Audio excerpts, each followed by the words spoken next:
वाराणसी में कोरोना की तीसरी लहर के खतरे से निपटने को लेकर तैयारियां अभी से जोरों पर हैं। काशी हिंदू विश्वविद्यालय के सर सुंदरलाल चिकित्सालय और BHU चिकित्सा विज्ञान संस्थान पूरी तरीके से तैयार है। इसका जायजा लिया हमारे संवाददाता सुशांत मुखर्जी ने।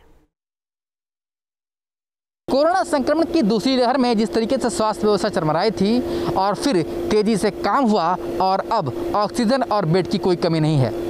काशी के इसी मॉडल को प्रधानमंत्री नरेंद्र मोदी ने भी सराहा है और अब तीसरी लहर की चेतावनी के बाद वाराणसी में तेजी से तीसरी लहर पर भी काम किया जा रहा है। BHU के इसी सर सुंदरलाल चिकित्सालय में बच्चों के लिए लगभग 100 बेड का ICU अभी से ही तैयार कर लिया गया है, क्योंकि तीसरी लहर को लेकर के जो डॉक्टर हैं, वैज्ञानिक ये मान रहे हैं कि बच्चों पर इसका असर हो सकता है और इसीलिए बच्चों के इलाज में कोई लापरवाही ना हो, इसलिए BHU में अलग से ही जो चाइल्ड स्पेशलिस्ट है उनकी एक टीम गठित की गई है।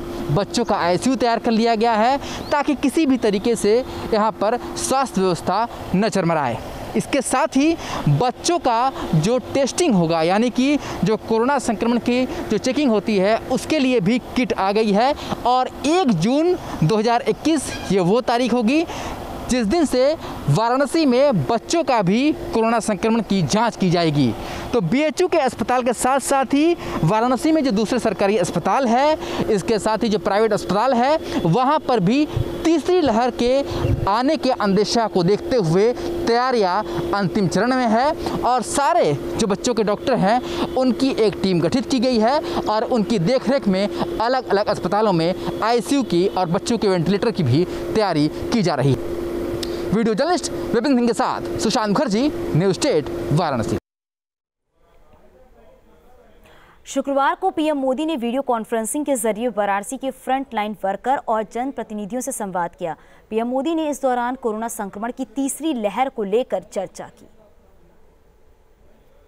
वाराणसी में प्रधानमंत्री नरेंद्र मोदी ने वीडियो कॉन्फ्रेंसिंग के जरिए फ्रंट लाइन वर्करों से बात की और वाराणसी में जिस तरीके से स्वास्थ्य व्यवस्था सुधरी है उसके लिए बधाई भी दी। तस्वीरों में आप देख सकते हैं ये फ्रंट लाइन वर्कर्स हैं जो यहाँ पर खड़े हैं और अस्पतालों की जो जिम्मेदारियाँ हैं वो इनके ऊपर रहती हैं। सीधे बात करते हैं सीधे उन लोगों से जो अस्पताल में सबसे ज़्यादा व्यवस्थाएं संभालते हैं। ये बताइए क्या बात हुई आप लोगों के प्रधानमंत्री से और क्या उन्होंने कहा? प्रधानमंत्री जी ने हम लोग को संबोधित किया, जो भी फ्रंट लाइन वर्कर है उनको, और उनको बोला कि जो भी मतलब जो स्वास्थ्य सुविधाएँ हैं, जो भी ट्रेनिंग मिले उन्हें गाँव तक भी लेकर के जाना है और रूरल एरिया में भी इनको इम्प्लीमेंट कराना है, ताकि हम लोग जहाँ बीमार वहीं उपचार की हम लोग रणनीति पे काम कर सके। हमें उत्साहित किया, हमारे कार्यों को मतलब प्रोत्साहित किया और उन्होंने थर्ड वेव की शंका जताते हुए उन्हें आगे भी ये मतलब हमें प्रोत्साहित किया कि आगे भी थर्ड वेव आने पे हमें पहले से हम तैयार रहें। बात हुई आपकी, क्या बात हुई? प्रधानमंत्री साहब ने हमारे चिकित्सा विज्ञान संस्थान की तैयारियों के बारे में जायज़ा लिया और हमारी क्या सुविधाएं हमने बढ़ाई हैं उसके बारे में मैंने उनको विस्तार से बताया।